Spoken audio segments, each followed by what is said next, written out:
So volunteer పెద్ద ఎత్తున రాజీనామా చేయడం జరిగింది. దగ్గరగా 45,000 మంది అని మనం విన్నాము. సో ఇది ఎవరికి ఎఫెక్ట్ అవుతుంది సార్? ఇటు కూటమికా, ఇటు జగన్‌కా? అక్కడ నిన్న ముఖేష్ కుమార్ మీనా ఆయన నిన్న ప్రెస్ మీట్లో మాట్లాడారు, ఎలక్షన్ కమిషనర్. సో ఆయన కొన్ని విషయాలు చెప్పారు. అదేంటంటే ఇప్పటి వరకు వాలంటీర్లు 44,163 మంది రిజైన్ చేశారని చెప్పారు. ఒక 1017 మందిని ఈసీ తొలగించింది, ఎందుకంటే వాళ్ళు వైసీపీ తరఫున క్యాంపెయిన్ చేస్తున్నారని. ఒక 86 మంది వాలంటీర్ల మీద కేసులు కూడా పెట్టామని చెప్తున్నారు. అంటే ఓవరాల్గా తీసుకుంటే ఒక 45,000 మంది వాలంటీర్లుగా ఇప్పుడు లేరు. సో వీళ్ళందరూ ఎందుకు రిజైన్ చేశారు, దీని ఎఫెక్ట్ ఎవరి మీద పడవచ్చు అనేది ఇప్పుడు పెద్ద చర్చ జరుగుతుంది. మామూలుగా గతంలో వాలంటీర్ల మీద తెలుగుదేశం కానీ ఇటు జనసేన కానీ తీవ్రంగా విరుచుకుపడ్డారు. చంద్రబాబు అయితే బిగినింగ్లో ఇదేంటి వ్యవస్థ, వీళ్ళు ఏం చేస్తారు, గోను సంచులు మోసే ఉద్యోగమా, 5,000కి ఏం ఉద్యోగం ఇది, వీళ్ళు ఆడవాళ్ళు మగవాళ్ళు లేని టైంలో వీళ్ళు తలుపులు తడతారు, ఇలాగంతా ఆయన చాలా వ్యంగ్యంగానూ చాలా తక్కువ స్థాయిలో చూసి మాట్లాడినట్టుగా మాట్లాడారు. దాని తర్వాత వ్యతిరేకత వచ్చింది అప్పుడే, దాంతో ఆయన సైలెంట్ అయ్యాడు. కానీ పవన్ కళ్యాణ్ ఒక్కసారిగా తీవ్రంగా విరుచుకుపడ్డారు వాలంటీర్ మీద. అసలు వాలంటీర్లు సంఘ విద్రోహ శక్తుల్లాగా మాట్లాడాడు. వాలంటీర్ల ఈ అమ్మాయిలో 33,000 మంది మిస్ అయ్యారని, ఆ 33,000 మంది మిస్సింగ్కి వాలంటీర్లే కారణమని, ఈ డేటా అంతా తీసుకెళ్ళి సంఘ విద్రోహ శక్తులకు ఇస్తున్నారు, కొంతమంది అబ్బాయిలు వాలంటీర్లు ట్రాప్ చేస్తున్నారని అతను పబ్లిక్గానే అటాక్ చేశాడు. దాంతో మీడియా ఒక్కసారి తెలుగుదేశానికి సంబంధించిన మీడియా ఎక్కడ ఏది జరిగినా వాలంటీర్ హత్య చేశాడు, వాలంటీర్ రేప్ చేశాడు, వాలంటీర్ దొంగతనం చేశాడు, ఇదే హైలైట్ రోజు.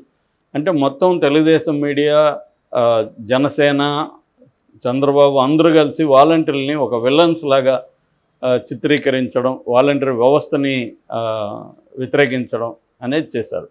నిజానికి గ్రౌండ్ రియాలిటీ ఏంటి? గ్రౌండ్ రియాలిటీ ప్రతి వ్యవస్థలో ఉన్నట్టే వాలంటీర్లో కూడా మంచి చెడు అనేవి రెండు ఉంటాయి. డాక్టర్లలో అందరూ మంచోళ్ళు అని చెప్పలేము, లాయర్లు అందరూ మంచోళ్ళు అని, టీచర్లు అందరూ మంచోళ్ళు అని, జర్నలిస్టులు మనమంతా మంచోళ్ళు అని చెప్పలేము. ప్రతి ఒక్కరిలో కొన్ని లోపాలు ఉంటాయి. ప్రతి వ్యవస్థలో కొంతమంది బ్యాడ్ యాపిల్స్ అంటారు, మామూలుగా రాటన్ యాపిల్స్, అవి ఉంటాయి. అంతమాత్రాన ఆ వ్యవస్థని పక్కన పెట్టేయాలని ఎవరు అనరు. ఎందుకంటే బేసిక్గా ఆ వ్యవస్థ ప్రజలకు ఉపయోగపడుతుంది. గవర్నమెంట్ పథకాలని ప్రజలకు అందజేయడంలో ఆ వ్యవస్థ బాగా పనిచేస్తుంది. ముఖ్యంగా కరోనా టైంలో చాలా ఎఫిషియెంట్గా అది పనిచేసింది. ముఖ్యంగా టెస్టులు చేసుకోవడానికి కానీ, ఇంటింటికి వెళ్ళి మెడికల్ చెకప్ చేయడం, అప్పట్లో కలవడానికి కూడా మనం క్లోజ్ ఫ్రెండ్స్ కూడా కలిసేవాళ్ళం కాదు, బంధువులు కూడా కలిసేవాళ్ళు కాదు. అటువంటి స్థితిలో కూడా వీళ్ళు రిస్క్ తీసుకొని మెడికల్గా వెళ్ళి వాళ్ళకి కావాల్సిన మెడిసిన్స్ ఇవ్వడం కావచ్చు, టెస్టులు చేయించడం, ఇవన్నీ చేశారు. సో అందువల్ల వాలంటీర్కి మంచి పాజిటివ్ ఫీడ్బ్యాక్ వచ్చింది. దాన్ని వీళ్ళు అటాక్ చేశారు. దాంతో వాలంటీర్లలో ఒక వ్యతిరేకత బాగా పెరిగింది. అయితే వీళ్ళు ఎందుకు అటాక్ చేశారు, వీళ్ళకేదో రీజన్ ఉండాలిగా, ఎందుకు అటాక్ చేశారు అనుకున్నప్పుడు, ఈ వాలంటీర్లందరూ వైసీపీ కార్యకర్తలు, వైసీపీకి ఉపయోగపడతారు. రేపు పొద్దున వీళ్ళ దగ్గర ఎవరి 50 ఇండ్లకి ఒక వాలంటీర్ ఉంటారు కాబట్టి ఆ 50 ఇండ్ల మీద ఎంతో కొంత ఇన్ఫ్లుయెన్స్ ఉంటుంది. అట్లాగే 50 ఇండ్లకు సంబంధించిన డేటా వీళ్ళ దగ్గర ఉంటుంది. దీని ద్వారా జగన్ దగ్గర ఒక కాంక్రీట్ డేటా ఉంటుంది. అట్లాగే 50 ఇండ్ల మీద పట్టు ఉంటుంది. రేపు పొద్దున ఎలక్షన్లో మనకి పెద్ద ఎత్తున ఇది నష్టం చేకూరుస్తుంది అనేది వీళ్ళ భావన. వీళ్ళ భావనలో వాస్తవం ఉంది. మొత్తం కార్యకర్తలైనా కాకపోయినా మెజారిటీ అయితే వైసీపీకి అనుకూలంగా పనిచేస్తారు. ఇన్ఫ్లుయెన్స్ కూడా ఉంటుంది ఎంతో కొంత. వీళ్ళు చెప్పినంత మాత్రాన 50 మంది వెళ్ళి ఓట్లు వేయరు, కానీ ఎంతో కొంత ఇన్ఫ్లుయెన్స్ ఉంటుంది. రెండోది ఎవరికి ఓటు అయిపోతున్నారు ఇవన్నీ కూడా డేటా జగన్కి అందుతుంది. సో ఏ నియోజకవర్గంలో ఎన్ని ఓట్లు మనకి రావచ్చు, ఎన్ని ఓట్లు ప్రత్యర్థికి వెళ్ళవచ్చు, ఒక రఫ్ అంచనా జగన్కు ఉంటుంది. ఎవరిని పెడితే మనకి అక్కడ బెటరు, ఎవరి మీద వ్యతిరేకత ఉంది, విత్ ఇన్ ద వైసీపీలో కూడా క్యాండిడేట్ మీద వ్యతిరేకత ఉండొచ్చు. అలాగే వాలంటీర్లు ఆ రిపోర్ట్లన్నీ ఇస్తారు. సో ఆ రకంగా కూడా హెల్ప్ అయ్యేది. ఇదంతా వాళ్ళకి అర్థమైంది. కానీ వాళ్ళు ఎంచుకున్న పద్ధతి, దీన్ని ఎలా డీల్ చేయాలో నాకు తెలిసి వాళ్ళకి కన్ఫ్యూజన్ ఉంది, క్లారిటీ లేదు. నిజంగా కూడా అదే, ఎలా డీల్ చేయాలి, వ్యవస్థ ఏమో వీళ్ళకి ఇబ్బంది, కానీ వ్యవస్థ ప్రజలకు హెల్ప్ అవుతుంది. దాన్ని ఎలా ప్రజల్లో వ్యతిరేకతను ఎలా తీసుకురావాలి, అందుకని ఈ మెథడ్ ఎంచుకున్నారు. కానీ అది బూమరాంగ్ అయింది. బూమరాంగ్ అయ్యి ఏమైంది, ప్రజలలో వాళ్ళు ఎట్లా వ్యతిరేకత కాల దీనివల్ల మీడియాలో వచ్చినంత మాత్రాన ప్రజల్లో ప్రతి గ్రామంలో వాలంటీర్ను వాళ్ళు 50 ఇండ్లకి మా వాలంటీర్ మంచోడో కాదో చూస్తారు తప్ప ఇంకెక్కడో బ్యాడ్గా ఉంటే మాకేమో అనుకుంటారు వాళ్ళు. మా వాలంటీర్ మంచోడా కాదనేది వాళ్ళకి తెలుసు. రెండోది 50 ఇండ్లకి ఒక వాలంటీర్ ఉన్నప్పుడు వాడు బ్యాడ్గా ఉంటే 50 ఇండ్ల వాళ్ళు ఎందుకు గమ్మున ఉంటారు? అందరికి తెలిసినోడే కదా ఉంటాడు. వాడు లోకల్ 50 ఇండ్లు అంటే రోజు వాడి ముఖం వీళ్ళ ముఖం వాళ్ళు చూడాలి. వాడు బ్యాడ్గా ఉంటే కొంతవరకు సహిస్తారు, ఆ తర్వాత సహించరు కదా వీళ్ళు కూడా. ఏంట్రా నువ్వు వద్దని తీసేయడానికి వాళ్ళు 50 మంది ట్రై చేస్తారు కదా. అందువల్ల వీళ్ళది బూమరాంగ్ అయింది. వీళ్ళకి కూడా ఇంక వేరే మార్గం కనిపించలేదు నాకు తెలిసి. పవన్ కూడా అటాక్ చేసినా కూడా తేలిపోయింది. ఎందుకంటే మిస్సింగ్ అయిన వాళ్ళందరూ ట్రాఫికింగ్ వెళ్ళరు. ట్రాఫికింగ్ వేరు, మిస్సింగ్ వేరు. మిస్సింగ్ అంటే ఇప్పుడు ఒక అమ్మాయి ఒక అబ్బాయిని లవ్ చేసి బయటకు వెళ్తే కూడా వాళ్ళ అమ్మ నాన్న వచ్చి కంప్లైంట్ ఇస్తే పోలీసులు మిస్సింగ్ అని రాసుకుంటారు. ఆ అమ్మాయి ట్రాఫికింగ్కి వెళ్ళలే, ఎవరన్నా లవ్ చేసి వెళ్ళింది. కాబట్టి ట్రాఫికింగ్ వెళ్ళే వాళ్ళ సంఖ్య కొంతవరకు తక్కువ ఉంటుంది. రెండోది ఏంది, మన దేశంలో అన్ని రాష్ట్రాల్లో కూడా ఈ సమస్య ఉంటుంది.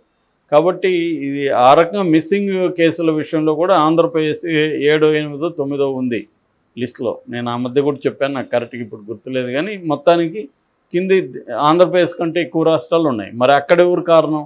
వాలంటీర్లు అక్కడ లేరు కదా. కాబట్టి ఇక్కడ ఏంటంటే అది వేరు ఇది వేరు. వాలంటీర్లకి వల్ల వీళ్ళు అయ్యారనే ఈయన దగ్గర డేటా లేదు. పోలీసులు డీజీపీ అడిగారు ఆయన్ని డేటా ఇమ్మని పవన్ కళ్యాణ్ని. నాకు కేంద్ర నిఘా సంస్థలు ఇచ్చాయన్నాడు, ఆ డేటా బయట పెట్టలేదు. డేటా బయట పెట్టకుండా నోటికి వచ్చిన ఆరోపణ చేస్తే ఎవరు కూడా నమ్మరు. అలాగే బూమరాంగ్ అయినాక మళ్ళీ ఇద్దరు మార్చుకున్నారు. పవన్ కళ్యాణ్ నేను అలాగనలేదు ఇలాగనలేదని, నేను ఇంకా వైసీపీ వాళ్ళ మీద అన్నాను, మీ మీద నాకేం కోపం, మేము ఇచ్చేవాళ్ళమే కానీ మేము మీ కడుపు కొట్టేవాళ్ళం కాదు. ఈ ప్లేట్ ఫిరాయిస్తే కూడా కుదరదు. ఇప్పుడు ఇవాళ సోషల్ మీడియా ఉంటుంది, అప్పుడేం వీడియో పెట్టాడు ఇప్పుడేం వీడియో చెప్తున్నాడని రెండు పక్కన పెట్టి దాన్ని వీలుంటే ఇంకొంత మసాలా ఎడిట్ చేసి వేస్తున్నారు. కాబట్టి ఇవాళ తప్పించుకోవడానికి లేదు, నేను అట్టనలేదు అంటే కుదరదు. సో అది ప్రాబ్లం అన్నమాట వీళ్ళకి. సో ఇప్పుడు ఏమైంది, వాలంటీర్ల వ్యవస్థను ఎన్నికలకు దూరం చేయాలని సిటిజన్స్ ఫర్ డెమోక్రసీ అనే ఒక సంస్థ కోర్టుకి వెళ్ళింది. అంటే హైకోర్టు నుంచి ఇక్కడ హైకోర్టు, ఢిల్లీ హైకోర్టు, సుప్రీంకోర్టుకి వెళ్ళింది. కోర్టుల్లో వీళ్ళకి అనుకూలంగా రాలేదు, ఎందుకంటే ఎలక్షన్ కమిషన్కి వదిలేసింది కోర్టు. ఎలక్షన్ కమిషన్కి వెళ్ళారు. ఎలక్షన్ కమిషన్ వీళ్ళు దూరం పెట్టింది. దూరం పెట్టడం వల్ల లాస్ట్ టైం పెన్షన్ ఇబ్బందులు వచ్చాయి. ముసలి వాళ్ళంతా ఎండలో వెళ్ళి వెయిట్ చేయాల్సిన పరిస్థితులు. దీనివల్ల జనంలో కూడా ముఖ్యంగా ముసలివాళ్ళలో విపరీతమైన వ్యతిరేకత వచ్చింది తెలుగుదేశం మీద. దాన్ని ప్లాన్డ్గా వైసీపీ ఇంకా పెంచింది. దానికి గాలి కొట్టి బాగా ఫైర్ చేసి పెంచారు. ఆ కష్టాలను ఇంకా చూపించారు. 33 చనిపోవడానికి వీళ్ళే కారణం అన్నారు. రెండోది ఆ సిటిజన్స్కి మాకు సంబంధం లేదంటే కుదరదు, ఎందుకంటే దాంట్లో ఉన్న వాళ్ళందరూ వీళ్ళోళ్ళే. దాంట్లో ఉన్న నిమ్మగడ్డ రమేష్ కుమార్ ఎవరు, తెలుగుదేశం సపోర్ట్ చేసిన వ్యక్తే. దాంట్లో ఉన్న మన్నవ నాగేశ్వరరావు ఎవరు, ఒకప్పుడు సిబిఐ ఆఫీసరు, ఆయన మాట్లాడితే తెలుగుదేశం సపోర్ట్ చేస్తాడు, ట్వీట్లు పెడుతుంటాడు. సో కాబట్టి ఇలాగా ఇంకా వేరే వాళ్ళ పేర్లు నాకు గుర్తులేవు, జడ్జెస్ ఇలా ఉన్నారు, సుబ్రహ్మణ్యం ఇలాంటి వాళ్ళు ఉన్నారు. ఏదైనా వైసీపీకి యాంటీగా ఉండి తెలుగుదేశానికి ప్రోగా ఉన్నోళ్ళే అది పెట్టారు.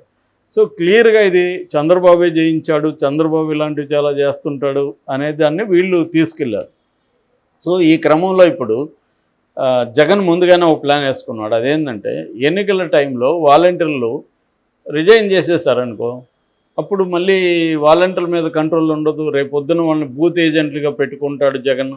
ఆ 50 ఇండ్ల మళ్ళీ ఇన్ఫ్లుయెన్స్ చేస్తారు కదా వీళ్ళు. సో ఇదేంటంటే డబుల్ ఎడ్జెడ్ వెపన్ లాంటిది వాలంటీర్ వ్యవస్థ. వాళ్ళని వ్యతిరేకించలేరు, వ్యతిరేకించకుండా ఉండలేరు ఎవరు ప్రతిపక్షాలు. అటువంటి ఒక సిస్టమ్ని జగన్ తీసుకొచ్చాడు. అది ఖచ్చితంగా ఇబ్బందే. ఇప్పుడు ఈ 45,000 మంది వాలంటీర్లుగా లేరు కాబట్టి వాళ్ళందరూ ఖచ్చితంగా జగన్ వైపు పనిచేస్తారు. ఇంకా కూడా ఇంకో 50,000 నుంచి 1,00,000 మంది రిజైన్ చేస్తారు అంటున్నారు. వీళ్ళందరూ రిజైన్ చేసి ఆల్రెడీ జనంలో ఉన్న కొంత వ్యతిరేకత ఏదైతే ఉందో దాన్ని ఇంకా వీళ్ళు పెంచి, ఇంకెందుకంటే నెక్స్ట్ మేలో కూడా ఇవ్వాలి కదా పెన్షన్స్. సో వీళ్ళు కావాలని ఇప్పుడు ఏం చేస్తారు, జగన్ గవర్నమెంట్ జగన్ కంట్రోల్లో లేదనుకోండి, అయినా కూడా వీళ్ళ ఎంత చేసినా కూడా వాలంటీర్లతో అలవాటు అయిపోయింది. ఇప్పుడు వేరే మెకానిజం అంత పర్ఫెక్ట్గా పనిచేయడానికి టైం పడుతుంది ఒకవేళ పెట్టినా కూడా. సో కాబట్టి ఖచ్చితంగా సమస్యలు వస్తాయి. ఆ సమస్యలను వీళ్ళు బ్లోఅప్ చేస్తారు వైసీపీ వాళ్ళు. సో ఆ రకంగా తెలుగుదేశానికి ఖచ్చితంగా ఇది ఇబ్బందికరమైన అంశాల్లో ఒకటి.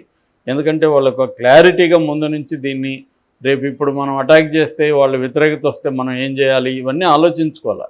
అటాక్ చేసేసారు, తెలుగుదేశం మీడియా దాన్ని ఇంకా బ్లోఅప్ చేసేసింది. ఏదైనా ఎక్స్ట్రీమ్కి తీసుకెళ్ళిపోతుంది మీడియా ఇవాళ. రెండు వైపులు కూడా మీడియాకు ఉండే సమస్య, ఒక్కోసారి మీడియా వాళ్ళకి ప్లస్ అవుతుంది, ఒకసారి మైనస్ కూడా అవుతుంది. ఎక్కువ చేసేసి దాన్ని అది ఎఫెక్ట్ పోతుంది అన్నమాట.